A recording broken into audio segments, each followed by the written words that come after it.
Never in the field of human conflict was so much owed by so many to so few. Churchill pays homage to the courage of RAF pilots. His speech is broadcast around the world. All our hearts go out to the fighter pilots, whose brilliant actions we see with our own eyes day after day. I hope, indeed I pray, that we shall not... In Washington, his words no longer fall on deaf ears. President Roosevelt finally acts, pressing Congress to accept Churchill's request for American destroyers. It was quite a bitter debate, and all the isolationist types didn't want to have it happen because they thought it might lead us further into war, of course. But I think a number of leading politicians in the U.S. on both sides, Democrat and Republican, supported it, and so the day was carried. Finally, Churchill has the deal he's been waiting for, a clear signal that America will support the British war effort. The news is eagerly announced in London. The government of the United States, in return for the grant of certain bases in British possessions in the Western Hemisphere, will turn over to the Royal Navy 50 American destroyers to be delivered ready for immediate use. In the North Atlantic, convoys desperately need this help. They're so vulnerable to submarine attacks, captains are ordered never to stop, even when one of their number sinks. Survivors like Bess Walder are routinely left behind. We had gone past the stage of feeling pain. Our faces were swollen, our tongues were enormous, could hardly see, our eyes were beginning to close, and we were very near death.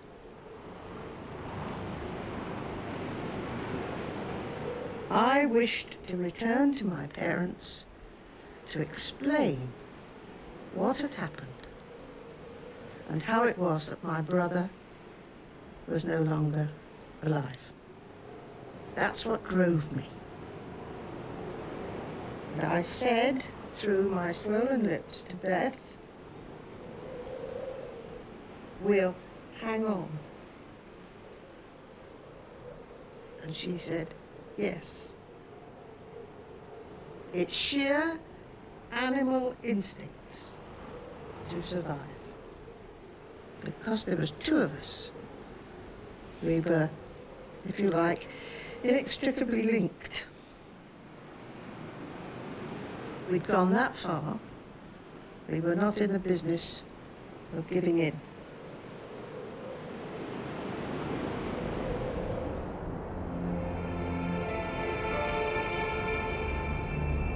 The Battle of Britain is in the balance. Even the most experienced pilots are now feeling the strain of daily sorties. And damn it, we were on duty on the airfield from half an hour before first flight until half an hour after last flight. And in the middle of summer, that's a long time. So we spent an awful lot of time asleep. Luckily, we had someone to wake us up, a batman, and we'd wander down to the mess, fall down to the mess, where they'd serve you with lots of toast, a thing they called butter. I don't know what it was, it was like axle grease, really.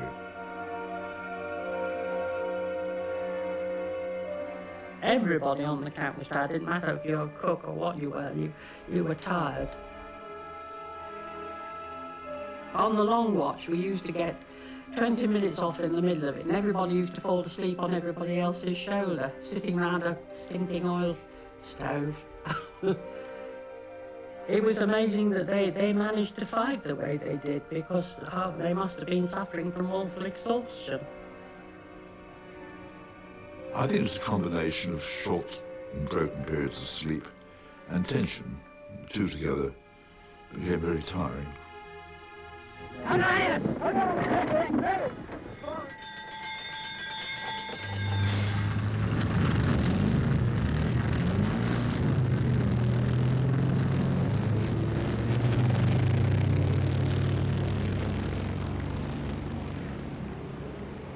The weather was still as bad as ever. Clouds were scudding across the sky, gathering ready for nightfall. And then suddenly, and quite unaccountably, I saw something moving on the horizon. And this spot grew larger and larger and larger until the shape became that of one of His Majesty's destroyers, steaming towards us, being battered by the waves, going as fast as any ship could possibly go. Detached from another convoy, HMS Hurricane has been given exceptional orders. Search for the children from the city of Benares. Having spent all day looking, the crew is on the point of giving up. We were too close to death to make any kind of move. We watched a lifeboat being lowered, and the men inside it were cheering and shouting and saying, "Hang on, hang on. We're coming." We could hear noises coming from the destroyer, and it sounded like a rugby crowd. They were the men cheering and shouting. The coxswain of the lifeboat stretched his hands out and said to me, "Come on, darling, let go." Do you know, I couldn't. I couldn't let go. My hands were stuck tight. And he forced my fingers back, away from the keel, and took me bodily, put me into the lifeboat. And there we were, rescued, just in the nick of time.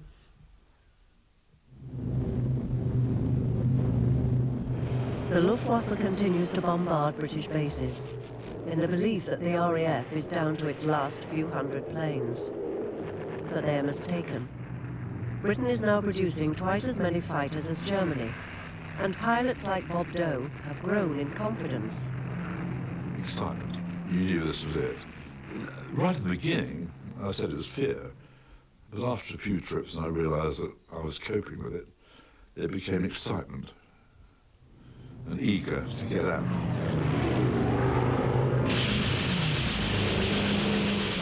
And it made people grow up quickly as well. And all right, 1920, they're very young, but they soon became men. You could visibly see that happen. Because when you're going up and dicing with death every 5 minutes, you're going to lose that youth, aren't you? Well, in 2 months, I went from being an immature and rather scared young boy to being a fully grown and very competent fighter pilot.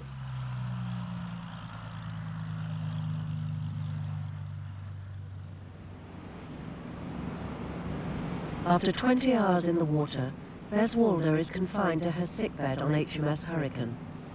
She is unaware that just 7 children out of 90 have survived the sinking of the city of Benares.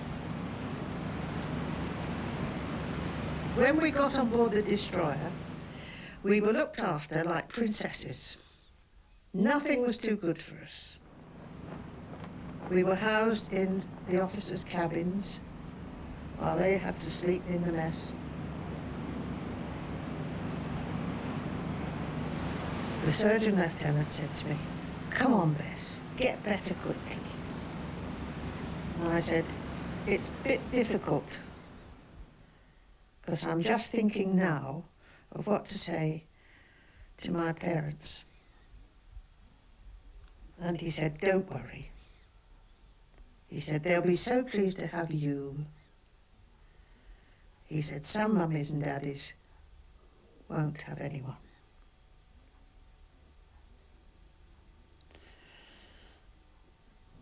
And the day after that, the captain banged on the cabin door and shouted to me, "Sit up, miss."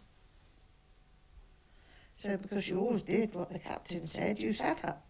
And I did. He said, "I've got a present for you." And from behind his back, he produced my brother.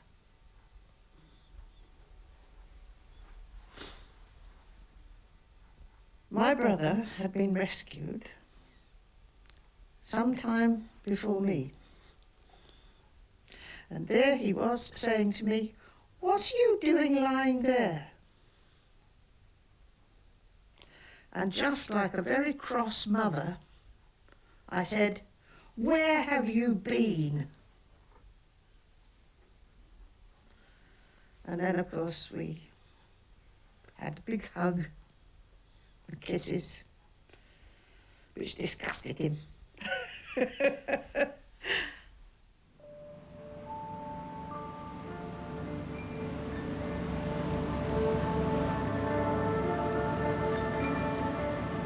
Bess Walder and her brother return to a country that is threatened as never before. Deprived of immediate victory by RAF fighter squadrons, Hitler has changed tactics. British air bases are no longer the only target. Now the Luftwaffe are ordered to bomb the British people in their cities and in their homes. I was underneath the bombers when they dropped their bombs. And the whole east end of London went up in smoke. The whole sky was red, completely red, with fires. We were at war. It was a strange thing. I mean, we'd been at war, but this was now our war, the civilian war.